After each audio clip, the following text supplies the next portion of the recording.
Hey there, it's Tom Ryan, founder and CEO of ICR. Before we get into the next episode, I wanted to ask that you subscribe to the show. It'll help us get even more unique and interesting guests on the podcast and in turn continue to educate management teams and the growing ecosystem that creates value for fast-growing private and public companies. And while you're at it, head over to Apple Podcasts and leave us a 5-star rating. Very much appreciated. I say yes to opportunities. I don't close the door. I don't wait for somebody to hand it to me. It was never something I thought was going to be handed to me. I always knew I had to work for it, and I've been there ready to say yes. Success is about talent and hard work, but it's also dependent on being open-minded and ready for anything. This industry is a roller coaster. Being an entrepreneur is a roller coaster ride. Working in a lot of industries is, but certainly retail with so many changes, you have to be up for that challenge.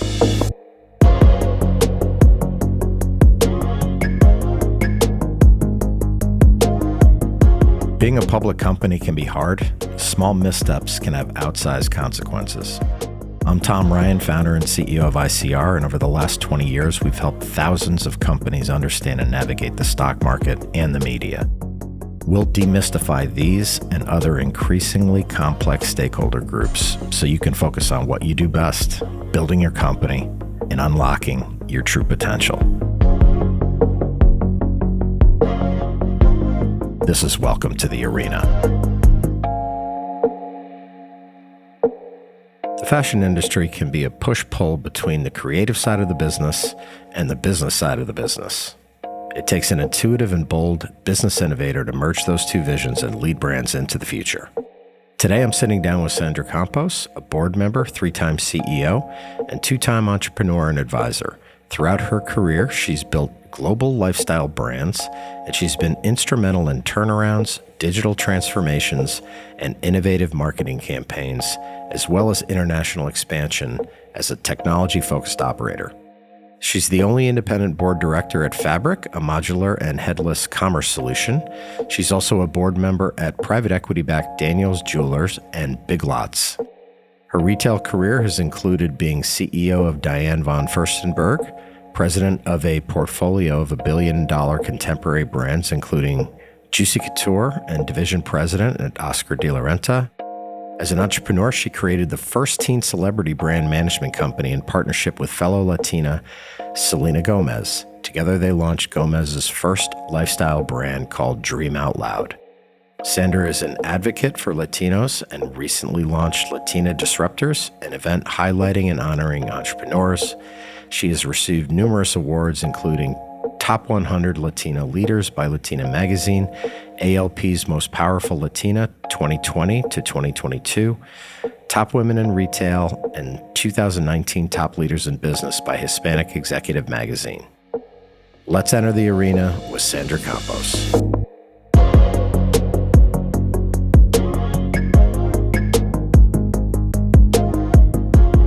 I grew up as a first-generation Mexican-American kid, being born in California, but really raised in Texas, first in El Paso and then in Grand Prairie, which is a small town between Dallas and Fort Worth. And I grew up with 2 parents who were entrepreneurs really out of necessity, because having moved to the U.S. as teenagers, they didn't know the language, they didn't have a lot of education, so the resources and the contacts obviously weren't there. They didn't have mentors or role models, so they were really entrepreneurs and trying to figure out how to navigate life with 6 kids. So one of the things that they did was, like a lot of other immigrants, is you come in, you move in with the families, extended families, and what they're doing, that business ends up somehow becoming your own. And the family business was tortilla factories.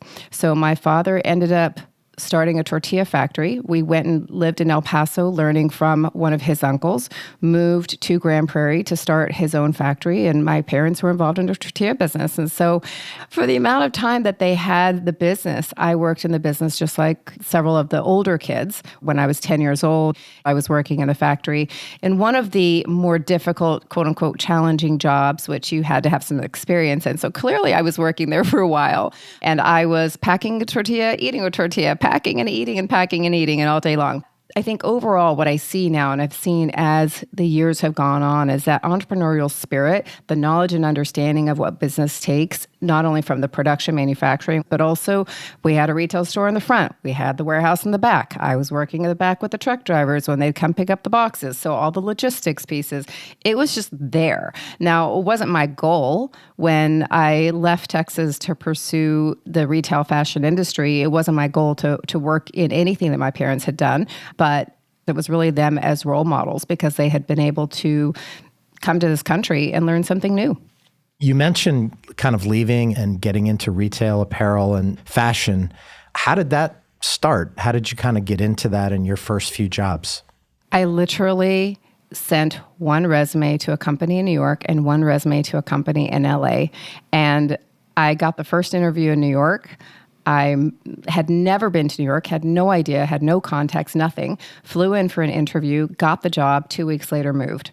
And I was literally 20 years old and moved to New York City without knowing what a taxi was, had never been around it, didn't have a lot of exposure to any big city, anything.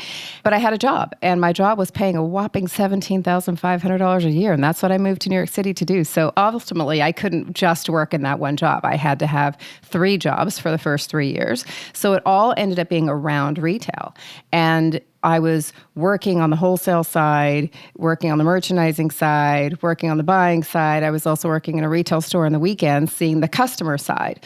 And then as my career kind of progressed and I moved from one company to the next company, I was able to be a part of companies like Donna Karan when DKNY was launched. And that was the first time that there was that bridge line in department stores. And so we were traveling, we were visiting customers, we were doing seminars, we were doing fittings, and it was just a very, very different world. But at that point in time, you were able to kind of go across functions and spend some time learning about every function so that you had a sense of what goes on in back office operations, what goes on at the retail store level, what the customer says about it, putting it on, what are you actually trying to sell, and how those skills really help you become a more well-formed executive. My DKNY experience was the first time that I had a band of women that I was working with, and we were all in our early 20s, and so many women came out and were so super successful from that, from Paula Sutter, who was the first CEO, president of Diane Furstenberg, and took that business from 2 million to hundreds of millions. And Abby Held, who started her company, Kuba Handbags, had a great exit with that handbag business. And then Bridget Klein, who became the first CEO of Tory Burch, and took that business from 0 to many, many hundreds of millions. So we had a lot of great learnings. We had a lot of great mentors and people who just put us in the seat, gave us access in the room, and told us to go out and get it done. Sandra, what do you think, in your own case, what skills do you think you have that kind of made you move up the corporate ladder relatively quickly? What's your superpower in that area, do you think?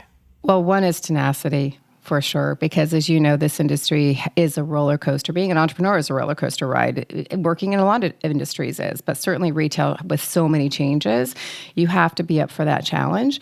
But there's a friend of mine, Phyllis Newhouse, who said something about me recently, and I think this probably embodies who I am. And she said, I am not a person, you're not a person that sits around and waits for the coach to call you into the game. I'm jumping up and down saying like, I'm ready, let me in. And that's probably been me throughout the time where I say yes to opportunities. I don't close the door. I don't wait for somebody to hand it to me. It was never something I thought was going to be handed to me. I always knew I had to work for it. And I've been there ready to say yes. Yeah. And then how did the CEO job at Diane von Furstenberg come to you?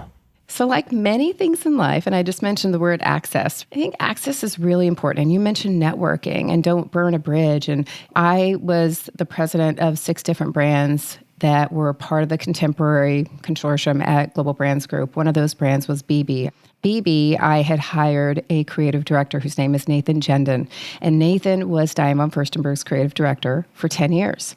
And they were very close. He's an excellent creative. And Diane had approached him. He was probably a year and a half into our partnership, and we had gotten along really well and had a great team rapport. And he had come to me and had said, Diane wants me to come back and she's going to relaunch the business again. And I said, you need to do it. It's a great opportunity. And he said, yes, but you need to come and meet her. So because I had that connection with Nathan, because he and I had a great rapport and he had such a well and long established relationship with Diane, he made the introduction and I went and met her. I had a very different expectation before I walked in the room. I walked in just assuming, she's been around for 40 plus years. It's a business that's had its day and there's been a lot of changes and she might not be as modernized or in her thinking, but I was actually completely wrong. She's very modern. She was very innovative. She knows so much and wanted to make so much happen that was about the modern millennial consumer and that consumer experience from a digital perspective. So I was super engaged. And after a couple of months of talking, I joined her as a CEO. Running a business like that, you're dealing with so many creative people, but then the other side of your brain has to be looking at the P&L and the balance sheet and margins and all of that stuff. How do you manage creative teams who may not be of the financial mindset when they're doing what they do? How do you deal with it? Well, creatives are very different, but they're creative for a reason and they're geniuses for a reason. And I've had a few examples within my life just going way back to the Donna Karen days when Donna was very involved in the business. And you learned a lot from her. You learned how important the power of the brand and the power of merchandising and what it meant. You understand how important brand is and how important these creatives are in terms of maintaining that DNA and that you need to give space because that's where the future of this product lies. Is in these creatives. You can have the business, you can have the data, but ultimately you need somebody with the creative resources. When I was the president of Juicy Couture, I brought in somebody who had never been a creative director before. She was a 28-year-old Hollywood stylist, Jamie Mizrahi, and she came into the role for the reason that I wanted to recreate the brand, revive it into the Hollywood brand that it was once before. And she came in and completely positioned that brand again, where Katy Perry, Lady Gaga, a lot of celebrities were wearing it. We put it back on the map again in the US. And it was really just letting her go in and what do you see and letting her go her way while having that business partnership to kind of steer the ship on the other side. I would say the same thing with Nathan as an example, an extremely creative resource. And his mind goes a million miles a minute and they could go speeding off in different directions. And I think what I've tried to do is try to say, okay, how do I take that mindset and how do I channel it into like what you do really well, but like now let's think about this customer and how does that flow into this customer base, And I had to learn even as an entrepreneur with a business partner, Tony Melillo. He has ATM Collection, his own brand that he's had for now the last 8-9 years as well. He's a creative. And so we had a partnership. It was a very, very separated line. He was creative. He was responsible for all of the product, the creative in terms of imagery of the Selena Gomez brand. This was back in 2009, 2010. And then I had all the business side. So we had a very specific partnership where there was no question. He was the final answer in that. So I think I've dealt with it a few different ways where there's that partnership, but I think you always have to find the best of what they do and try to channel it in and give them the business insights to understand who they have to think about when they are creating. Sandra, retail has obviously changed dramatically in the last 10 years. Everyone's talking about digital transformation and AI and all this stuff. How do you define digital transformation in kind of retail? What is it in your mind? It really depends on the stage of the business. So I'm doing something now with a retailer that is a 75-year-old retailer, 3 generations, family-owned, a lot of these owner-led businesses that have gone through so many iterations, but may not have actually transformed their technology and their tech stack. Happens also with some big retailers, right? Retail is probably in general, has been one of the later industries to be able to really transform from a technology standpoint. So I look at it differently depending on the stage in which they are, because some can be very transformational and be very far ahead, right? Some of the D2C brands that already started out as digitally native brands with technology. But then you have businesses that still have a very old ERP that may not connect to their e-commerce. You don't have a CRM. You may not have a data warehouse. There's so many different aspects of the tech stack. So trying to look at it to say, like, what are the real KPIs we're trying to drive? What's the real change that we're trying to make here? What's the end goal? And then work backwards. Like, what's the biggest thing that we need to do? It's always about the customer. So now, in terms of digital, it's about the journey. I also sit on the board of Fabric, which is an e-commerce, headless commerce technology, and that tool just in of itself looking what does that mean? So it basically means agile technology. So you don't have to be stuck with one platform that you can't add anything to or you can't take away from unless you start from the very beginning. You can actually just keep adding and plugging, taking away what you don't need, adding more of what you do need. It makes it much more flexible, which of course, as quickly as technology is changing, we need flexibility, whether it's across supply chain technology, whether it's across your finance technology or your customer technology. There's just a lot of additions. Going back to the original question, it's understanding what the need is for the company. What are the ultimate goals and objectives? What are those KPIs? And what's that technology that's going to help you get there fastest?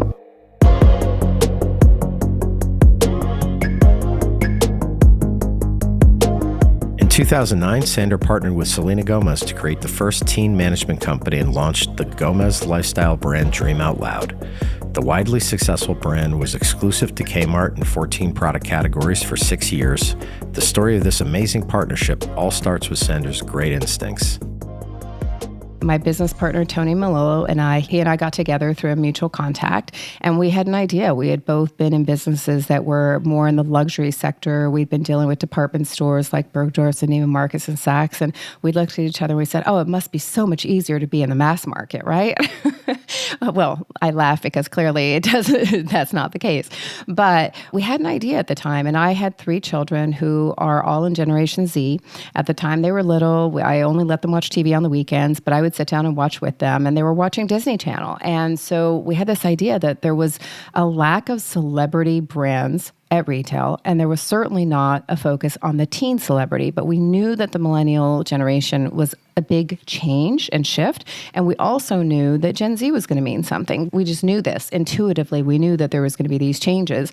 So we, because of my kids and what they were watching, I knew Selena. Tony knew and knows Kevin Evane at CAA. We went out there with a business plan, a business proposal, and they said, great, who do you want? We said, we want Selena Gomez. So she happens to be from the same hometown in Texas, Grand Prairie, Texas, which not very many people know what or where Grand Prairie is. Meant to be.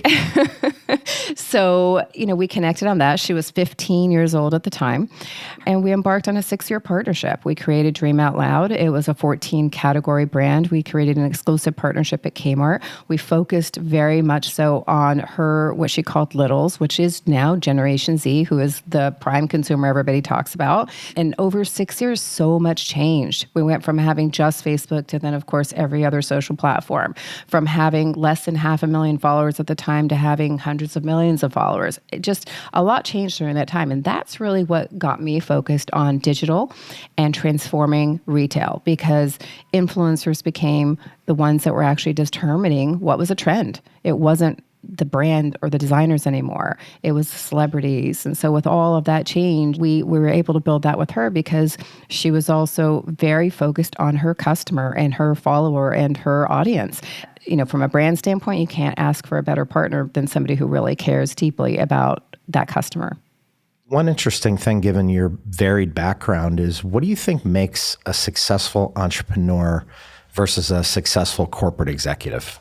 Well, having been on both sides of the equation, I do think it is very different. And one, from an entrepreneurial standpoint, you need to be able to move quickly, think quickly, and be much more flexible and agile in your strategies, in being able to guide and direct a team.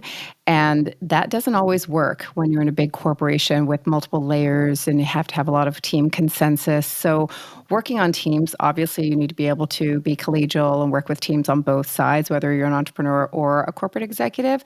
But I find that when I have conversations with people that are looking at their future and where would they fit in best, it's like, do you like to roll up your sleeves and really get in there and have like 3 jobs that you're doing at one time? Because that's an entrepreneur, right? Do you really like to be siloed, have a boss above that boss, know exactly what to do, to being told what to do, and having that A to Z? Do you really like structure? There's a lot of things you have to think about as it relates to structure and flexibility in the way that entrepreneurs have to be able to pivot as quickly as they can.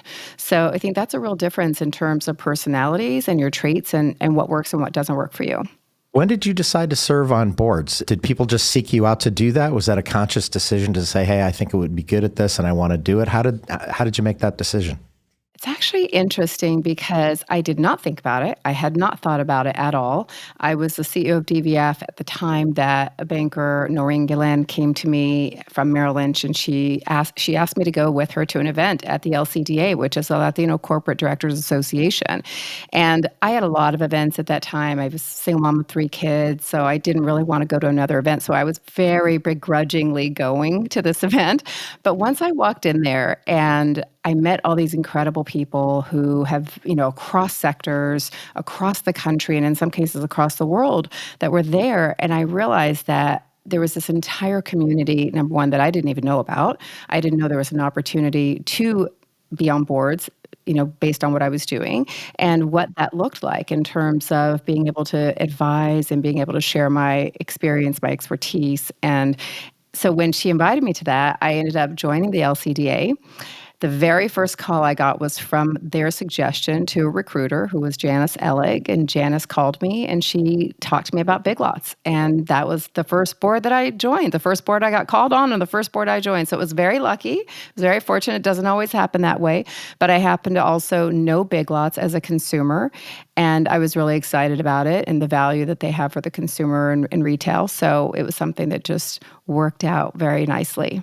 Once you're on a board, what's your philosophy on how you'll contribute? Well, I think there's big differences between public boards and private boards, first of all. So before I actually even walked into that first boardroom, Tom Kingsbury, who's now the CEO of Kohl's, who's a very top merchant, top CEO in the industry, he had called me just for an onboarding call. And he said, I just want to let you know, when you walk into that room, you are no longer an operator. You're going to walk in and you're going to see a lot of problems and you're going to think to yourself, oh, I've got the solutions, because that's what we do as operators. You see a problem, you figure out a solution, and you put it out there, you put a strategy together, and you tell your team to go. He said, that's not the case. You're going to go in to the room and it's their team, it's them as the management that has to be able to define the strategy, has to execute the strategy. And it's up to us to be able to ask them the right questions, to be able to provide some advice to see around the corner. And for the first bit, I really sat back and kind of tried to understand the dynamic of the board. How did they work together? How long had many of them been on the same board together, which is a long time, and then when you see that, you're trying to navigate through, well, where do I fit in? How do I fit in? What's the voice that I bring? What's that differentiated perspective that they were looking for to begin with? And for me, it happened to be with Big Lots. I came in with more understanding as it relates to digital e-commerce, supply chain, that they didn't necessarily have, and really consumer focused. So that's where I started to really feel that that's where I could actually contribute and ask the right questions and be a mentor to the chief supply chain officer to help and also to have a lot of dialogue with. On the private side, PE versus VC, they're very different as well. And so trying to, sit in those organizations, I sit on a VC-backed board, which is Fabric, which is a headless commerce company, and that SaaS solution is one that's there for retailers and e-commerce. And it's a very different situation as I'm the only independent director. So I come in as the only one with a retail operator background, and who understands what retailers are looking for, what decision makers are looking for. So I bring a very specific voice to the room that's outside of the investor. And then on the PE side, trying to really navigate through what's the most important thing to them, especially depending on where they are in their phase of ownership with the company. What are the agenda points? What's the prioritization? How do you get there? What are the right questions to ask based on what those metrics are that they need in order to, ultimately exit that business profitably as well. Yeah, and whether it's a public or private board or even being a consultant or an entrepreneur, you're also a woman and a Latina. How do you bring those two experiences into a boardroom that might be male-dominated or, lacking underrepresented groups? How do you approach that? It's taken time. And it took time based on experience, based on wisdom, and based on being able to really own what my value prop is, my personal value prop, my personal brand, what I know. And at the end of the day, we all have unique experiences, and we all are individuals who bring something very different to the table. And if you just go in and own that, then that's what I try to do. I try to own the differences that I have and the questions that I can bring to the table. From a male-dominated industry, of course, retail, even though there's a lot of more women working in the retail industry, there's a lot of male oriented and male-run and male-led organizations. And that, I have to tell you, I wouldn't be a CEO or a board member had it not been for the male allies that I've had in this industry. I needed those male allies. They were very supportive of me across the board, and I don't think I would be where I am without them either. So, in part, I try to also look at other examples and other women in particular who work with men really well, who are able to negotiate really well, try to learn from them as much as possible, but also be true to myself and be true to how I treat others and how I communicate with others. Among all the other things that you do, the long list, you're involved with Fabric, as you mentioned, and Daniel's Jewelers. And maybe you can tell us what you do for those companies, what they do. Yeah, so Fabric is a technology company, so it's a SaaS business focused on retail, specifically e-commerce, and it really is about the future. So when I look at it from all the many years of having to look at cost and capital allocation on technology and where we needed to have system integrators, consultants, when you were replatforming anything, the cost, the time, it was so massive, right? And things have been modernized so much that that's what Fabric, as an example, is an end-to-end platform that can actually help so that you don't have to replatform every time you need to plug in something new, every time there's a new solution that comes up, or there's new transparency that needs to be included, or there's new payment platform, anything that's new that needs to come in there. So as it relates to me being on the board and being a part of that board, it really is making sure that I'm asking the right questions so that they can also think through what does that execution look like, not only from a go-to-market perspective in terms of the sales cycle and what type of retailers they're looking to be able to address and fix and help them fix their problems, but also it's like what's actually needed to be differentiated. Because if you have a product that you're trying to sell to retail, there's a lot of technology products out there. How do you differentiate? How do you actually improve a salesperson's life, a CEO's life? How do you really improve that operating team in what they can do and allow them more time for strategy and more time for building the business instead of focusing on the administrative pieces? Yep. And then Daniel's is in a completely different business, right? Exactly. So Daniel's Jewelers is actually a 75-year-old third generation family-owned equity firm, but they have been running like a family-owned business for 75 years, like many, many independent jewelers do around the country. They started out in California. They're now in 5 states, and they have 112 stores, or will have 112 stores as of next month.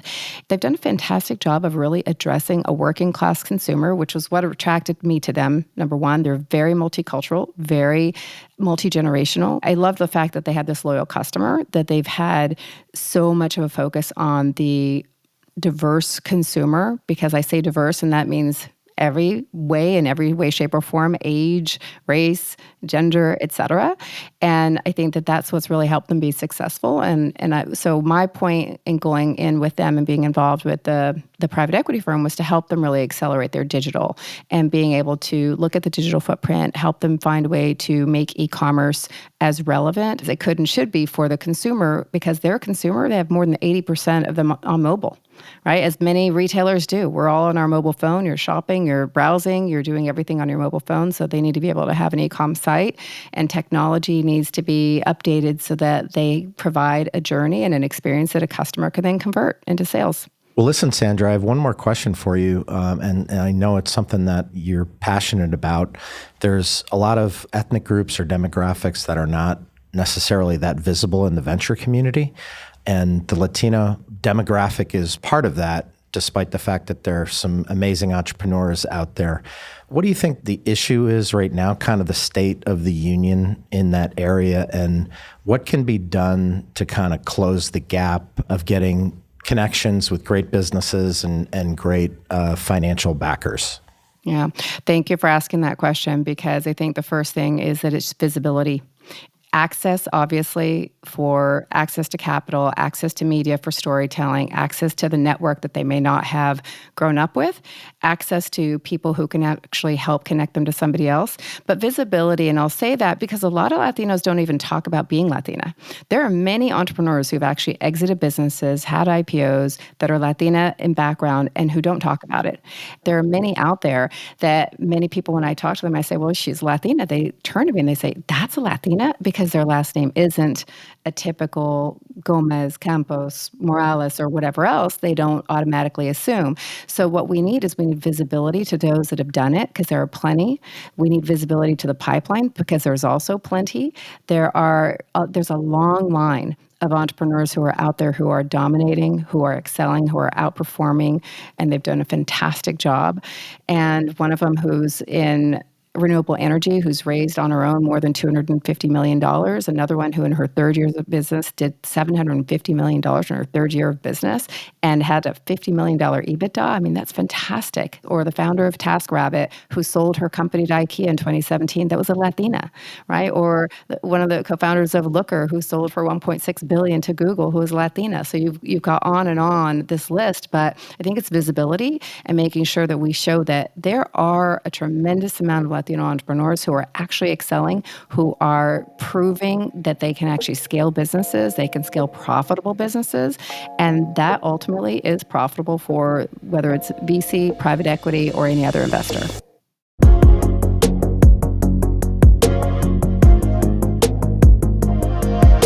Staying ahead of the curve in the fashion industry is not easy, but Sandra's range of experience with multiple ventures, brands, and boards has established her as a bold leader in a difficult business.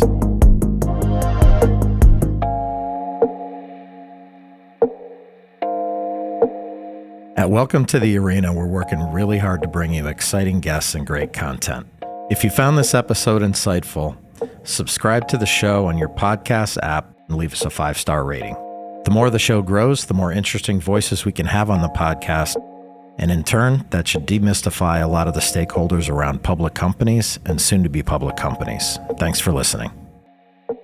I'd like to thank Sandra for joining me today on the show. She has an incredible story that spans multiple generations, and she's continuously doing her part to create visibility and awareness for the generations to come. This is Tom Ryan. We'll see you next time back in the arena.